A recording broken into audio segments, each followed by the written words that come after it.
Bienvenue dans mon podcast quotidien de science-fiction, où chaque jour je vous emmène dans des mondes extraordinaires, où nous explorerons des œuvres littéraires, racontant des histoires fascinantes qui ont été écrites tout au long de notre histoire.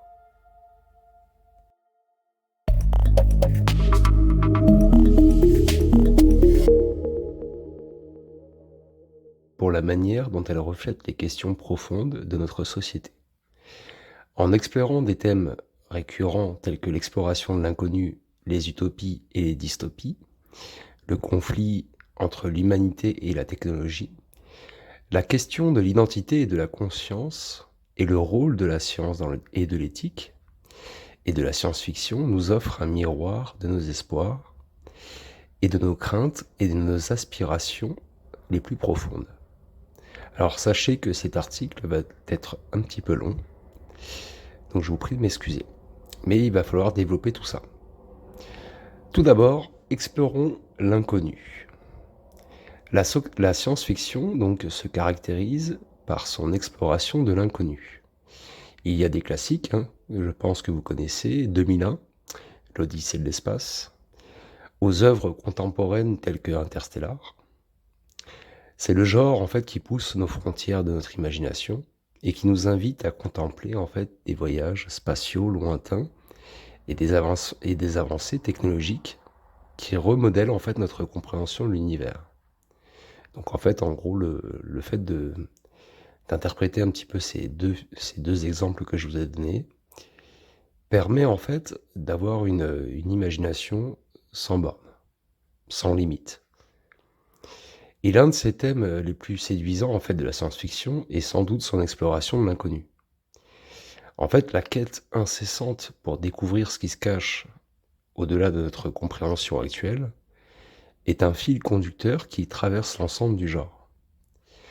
Donc, on a de 2001 l'Odyssée de l'espace à Interstellar, la science-fiction nous emmène finalement dans des voyages qui défient notre imagination et qui redéfinit sans cesse les limites de ce que nous savons et de ce que nous croyons possible. Par exemple, 2001 l'Odyssée de l'espace est un chef-d'œuvre de Stanley Kubrick qui a été adapté de l'œuvre d'Arthur Clarke et c'est un exemple emblématique de cette exploration. Le film, en gros, avec ses visuels époustouflants et son intrigue mystérieuse, nous plonge dans une aventure à travers l'espace et le temps qui questionne notre place dans l'univers et notre relation avec une intelligence extraterrestre potentiellement supérieure. Il aborde des questions fondamentales sur l'origine de l'humanité et son avenir. Et donc ça suggère que notre évolution pourrait être influencée, voire dirigée, ou voire manipulée par des forces cosmiques inconnues. Ensuite, nous avons Interstellar de Christophe Nolan, qui est d'ailleurs magnifique, mais qui ne représente pas réellement totalement la réalité scientifique. Il y a des choses scientifiques dans ce film qui sont réelles, mais toutes ne sont pas vraies. C'est un film en fait qui combine la science rigoureuse avec un récit profondément humain et se concentre en fait sur un groupe d'explorateurs chargés de trouver un nouveau foyer pour l'humanité dans un futur où la Terre se meurt. Et Interstellar explore justement la profondeur en fait de l'espace, mais aussi celle de l'âme humaine. Il est vraiment magnifique, Si vous n'avez pas vu ce film, je vous recommande tout de suite d'arrêter la vidéo et d'aller voir ce film. Et après, vous revenez, bien sûr. Le film, en fait, il aborde des concepts complexes comme les trous noirs, les singularités et la relativité du temps, tout en s'interrogeant sur ce que constitue l'essence même de l'humanité. Et ces œuvres, en fait, ne se contentent pas de poser des questions sur notre avenir ou de spéculer sur les technologies avancées. Elles nous poussent, en fait, à réfléchir sur des sujets bien plus profonds. Elles explorent, en fait, les thèmes de la solitude existentielle, de l'aspiration à l'inconnu et de notre place dans un univers qui dépasse notre compréhension. Et de ce fait, la science-fiction, dans son exploration de l'inconnu, agit comme un miroir qui reflète nos propres interrogations sur le sens de la vie et notre désir inné de découvrir ce qui se cache au-delà de notre portée ou de notre imagination. En plus de ces réflexions philosophiques, l'exploration de l'inconnu dans la science-fiction a également un impact concret sur notre monde réel, et elle inspire aussi des générations de scientifiques et d'ingénieurs qui les poussent à repousser les frontières de la science et de la technologie, et des concepts autrefois purement fictionnels, comme les voyages spatiaux habités ou l'intelligence artificielle, sont devenus en fait des éléments centraux de notre réalité, réelle et avec une possibilité présente. On peut fabriquer ce genre de choses. Et en partie, en fait, grâce à l'inspiration tirée de ces récits fantastiques. Et si vous retenez un petit peu, si vous suivez un peu mes podcasts, vous vous rendez compte que finalement, la science-fiction reflète finalement les technologies que nous-mêmes nous connaissons maintenant de nos jours. Donc l'impact de la science-fiction finalement dans notre société ne se limite pas en fait à la technologie, elle façonne également notre vision du futur et notre compréhension de notre place dans l'univers. Et donc en imaginant des mondes lointains et des civilisations avancées, la science-fiction élargit notre perspective et nous encourage à envisager des possibilités qui dépassent le cadre de notre existence quotidienne. On pourrait conclure, mais ce n'est pas la conclusion, mais l'exploration de l'inconnu, en fait, est une science-fiction qui est bien plus qu'une simple quête de nouveauté ou d'aventure. C'est une exploration de nos propres limites, de nos désirs de comprendre et notre capacité à rêver. À travers des histoires de voyages spatiaux et de découvertes technologiques, le genre, en fait, nous invite à réfléchir sur notre propre existence et à envisager des futurs qui, bien que lointains et qu'on pourrait penser inimaginables, résonnent profondément en fait avec notre quête humaine, universelle de notre compréhension et de sens. Donc nous allons parler aussi d'utopie et des dystopies, on en a déjà parlé dans quelques articles précédemment, mais on va en reparler un petit peu. Les utopies et les dystopies sont des thèmes centraux en science-fiction. Elles reflètent nos espoirs et nos craintes, comme je l'ai déjà expliqué, les plus profondes en tant que société. Mais il y a des utopies harmonieuses, imaginées par exemple dans Star Trek, au monde dystopique, oppressif, comme 1984 de George Orwell. Et ces thèmes, en fait, nous confrontent aux conséquences de nos choix sociétaux et politiques. Très intéressant d'ailleurs, si vous n'avez pas lu 1984, je vous recommande grandement de lire ce livre. C'est une dinguerie, comme on peut dire.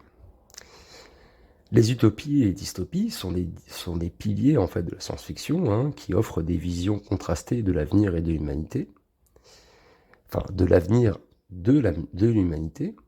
Et ces récits en fait ne sont pas des simples escapades fantastiques, hein. Ce sont des miroirs en fait qui reflètent nos espoirs et nos craintes les plus profondes en tant que société. Donc en explorant en fait ces deux extrêmes, la science-fiction nous invite à réfléchir sur les conséquences de nos choix sociétaux et politiques. Et ça, il faut bien comprendre. Donc, les utopies, comme elles sont présentées par exemple dans Star Trek, représentent des idéaux de société où l'harmonie, la paix et le progrès technologique sont atteints.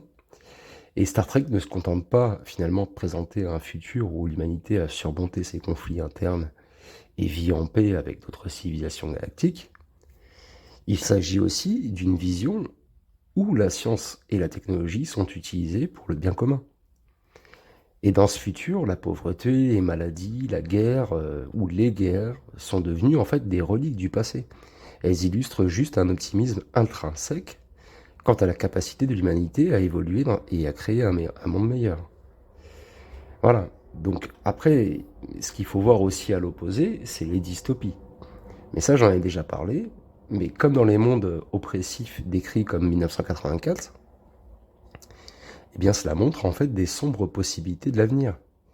C'est un avertissement en fait contre le totalitarisme, ou la surveillance de masse, la manipulation de la vérité, la répression de la liberté individuelle, et c'est poussé à l'extrême. On peut le voir à notre échelle, hein, dans notre monde actuel.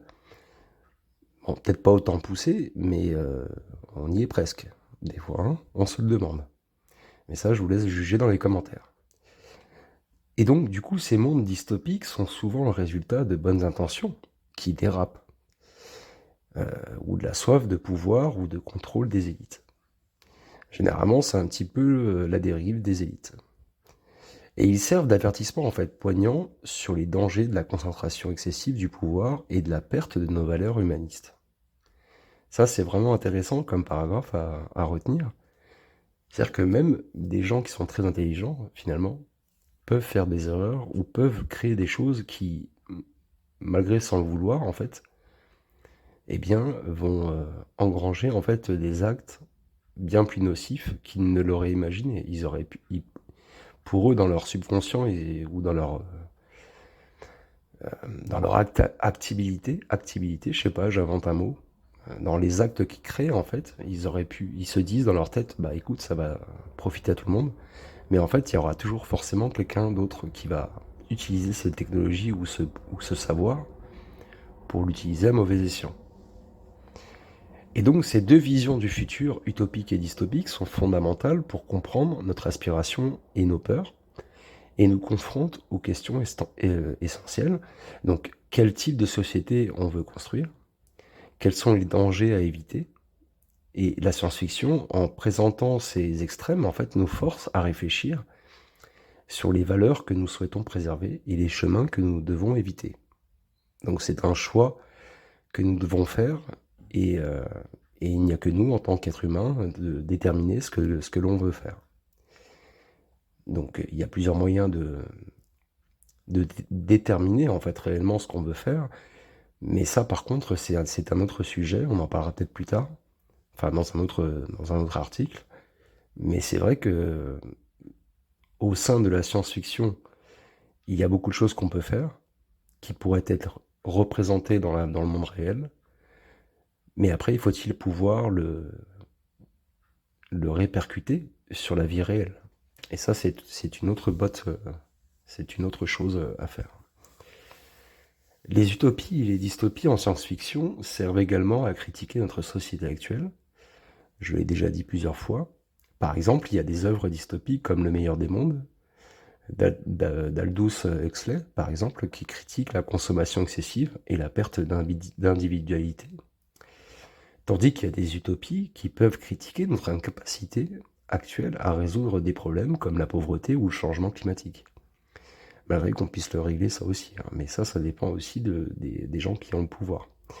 Mais bon, on en parlera. Je pense qu'on fera vraiment un article vraiment poussé là-dessus.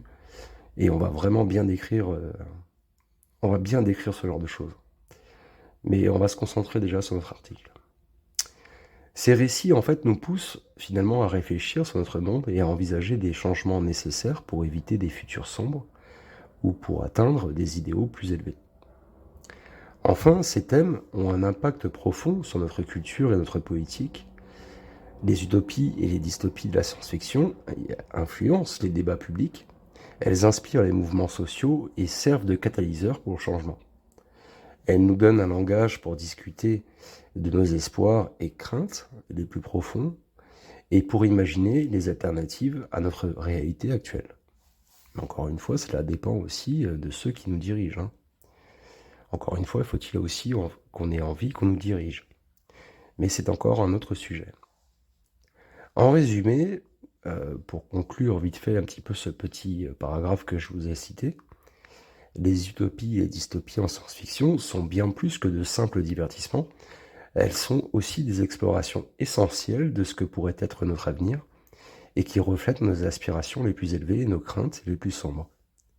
En tant que telles, elles continueront de jouer un rôle crucial dans la façon dont nous envisageons et façonnons notre avenir.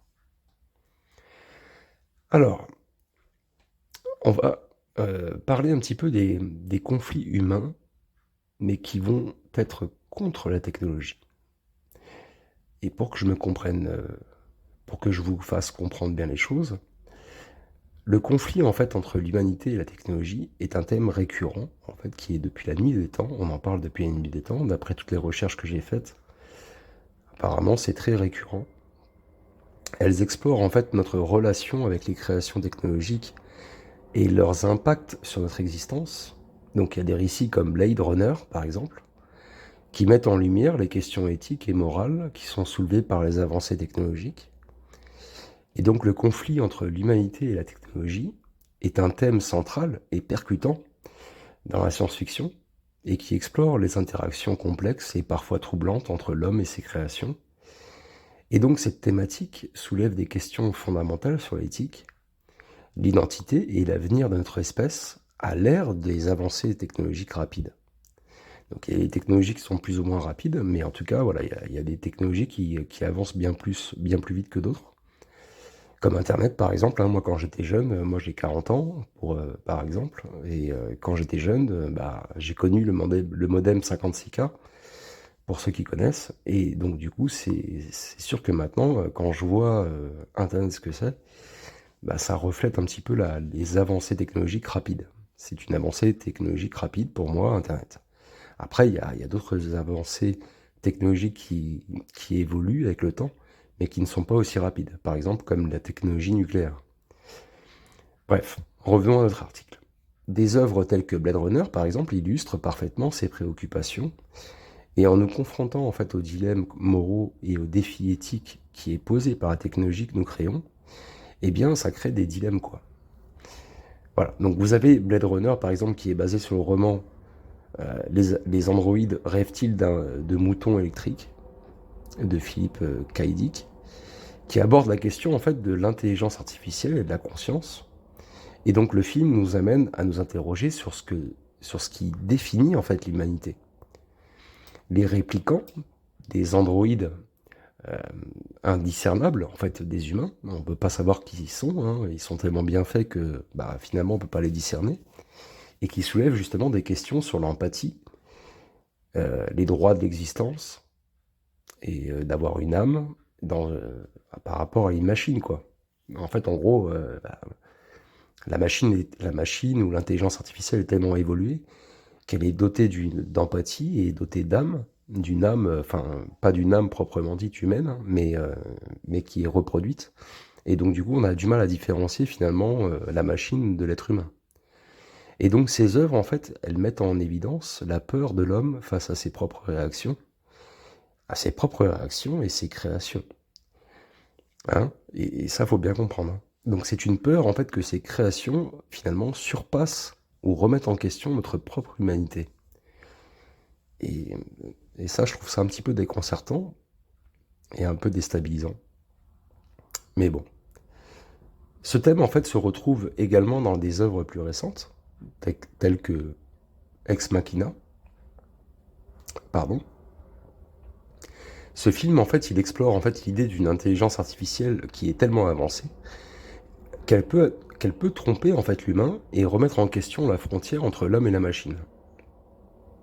Il aborde la notion en fait de test de Turing. Je pense que vous connaissez tous le test de Turing, vous qui êtes fan de SF. Vous avez déjà certainement entendu parler de ça. Et donc, c'est un concept qui est utilisé pour évaluer l'intelligence d'une machine et qui la pousse dans ses limites extrêmes. La question centrale, en fait, finalement, de ce film est de savoir si une machine peut posséder une conscience et si oui, quelles sont ou quelle est l'implication morale et éthique de cette existence. Alors, par contre, j'aimerais revenir là-dessus, sur ce petit point que j'ai mis entre parenthèses. Euh, Le test de Turing ne veut pas dire, c'est pas parce que la machine réussit le test de Turing qu'elle est forcément humaine ou qu'elle a des capacités humaines. D'accord? Elle est, euh, elle réussit le test que nous, en tant qu'êtres humains, en fait, à notre base, à notre niveau, on est capable de donner en fait comme objectif à la machine pour déterminer si elle est à notre égal ou non. Mais ce n'est pas le cas. Chaque être humain est différent et donc du coup, même si les plus grands scientifiques du monde entier disent que c'est le test de Turing, c'est pas forcément le test ultime. Voilà. Il y a d'autres tests qui peuvent être mis en place pour voir si réellement la machine est humaine ou pas, mais on ne pourra jamais dire en fait au final qu'une machine est humaine. La machine ne sera toujours qu'une machine. Elle ne sera jamais humaine, pour qu'on se comprenne bien. Donc, en plus de questionner la nature de la conscience et le conflit humain contre la technologie dans la science-fiction, on explore également les implications des technologies sur la vie quotidienne. Euh, En fait, il y a des œuvres comme Black Mirror, par exemple, qui dépeignent des futurs où la technologie influe de manière significative, d'ailleurs souvent négative, sur des aspects sociaux, psychologiques et éthiques de l'existence humaine. Et ces histoires, en fait, nous amènent à réfléchir sur les conséquences imprévues de nos inventions et sur l'importance de considérer l'éthique dans le développement technologique. Et ça, le mot éthique est très important. Il faut bien le comprendre.